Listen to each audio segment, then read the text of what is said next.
پیارے ناظرین کرام، السلام علیکم ورحمۃ اللہ وبرکاتہ۔ میں آج آپ کے سامنے صدقہ فطر کے تعلق سے چند ضروری مسئلہ لے کر حاضر خدمت ہوا ہوں۔ چونکہ رمضان مبارک کے آخری ایام چل رہے ہیں تو اکثر لوگوں کے سوالات اس طرح کے آتے ہیں کہ اس سال فطرہ کی رقم کتنی متعین کی گئی ہے۔ تو فطرہ کی رقم دراصل گیہوں کے اعتبار سے لوگ متعین کرتے ہیں کہ گیہوں یا اس کی قیمت ادا کی جائے۔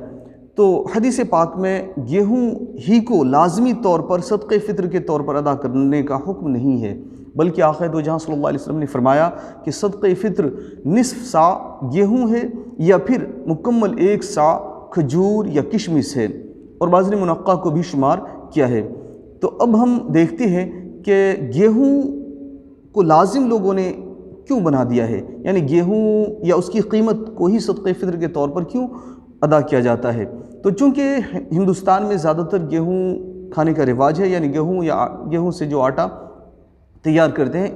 یہ کھانے میں استعمال میں لیتے ہیں، اس لیے اس کا اعتبار کیا جاتا ہے۔ لیکن حقیقت یہ ہے کہ اللہ تبارک و تعالیٰ نے جسے صاحب حیثیت بنایا ہے، جسے اللہ نے نوازا ہے، تو ان کو گیہوں کے بجائے دوسری چیزوں کو صدقہ فطر کے طور پر ادا کرنا چاہیے۔ تو جیسے آج کی تاریخ میں اگر 2 کلو گیہوں کو دیکھیں تو 50 روپے کے آس پاس اس کی قیمت بنتی ہے، لیکن اس کی جگہ اگر کوئی گیہوں کے بجائے کھجور سے صدقہ فطر ادا کرنا چاہیں تو کھجور 1 مکمل سا کا حکم ہے، یعنی 1 سا کھجور دیا جائے صدقہ فطر کے طور پر۔ تو اگر 100 روپے کلو کھجور ہے تو 4 کلو کھجور کی قیمت لگ بھگ 400 روپے ہوتی ہے۔ تو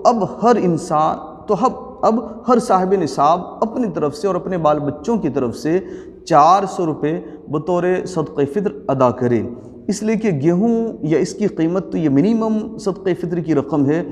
اگر اللہ نے نوازا ہے آپ کو تو گیہوں کے بجائے کھجور، یا اس سے بھی زیادہ اللہ نے نوازا آپ کو تو کشمش بطور صدقہ فطر ادا کریں، تاکہ ضرورت مندوں کو زیادہ سے زیادہ صدقہ پہنچے اور آپ بھی اس میں ثواب کے حقدار بنیں۔ تو سا کے تعلق سے بھی آپ کو میں بتاتا چلوں کہ سا یعنی یہ جو عربی وزن ہے تو کلو گرام کے اعتبار سے یہ کتنا ہوتا ہے؟ تو تحقیق یہ ہے آج کی تاریخ میں کہ 1 سا لگ بھگ 3.5 کلو کے برابر ہوتا ہے۔ تو اب نصف سا یعنی لگ بھگ 1.25 کلو کے آس پاس ہوتا ہے، لیکن احتیاطاً علماء کرام نے 2 کلو کا حکم دیا ہے کہ 2 کلو گیہوں ادا یا اس کی قیمت ادا کی جائے، لیکن مکمل تحقیق کے طور پر یہ 1.25 کلو ہی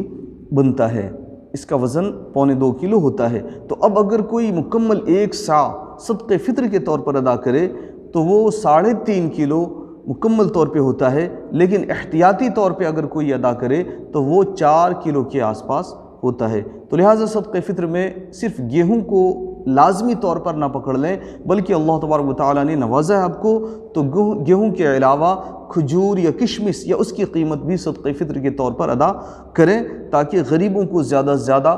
رقم پہنچ جائے اور اس کے صدقے میں اللہ تبارک و تعالیٰ آپ کو بھی زیادہ ثواب عطا فرمائے۔ السلام علیکم۔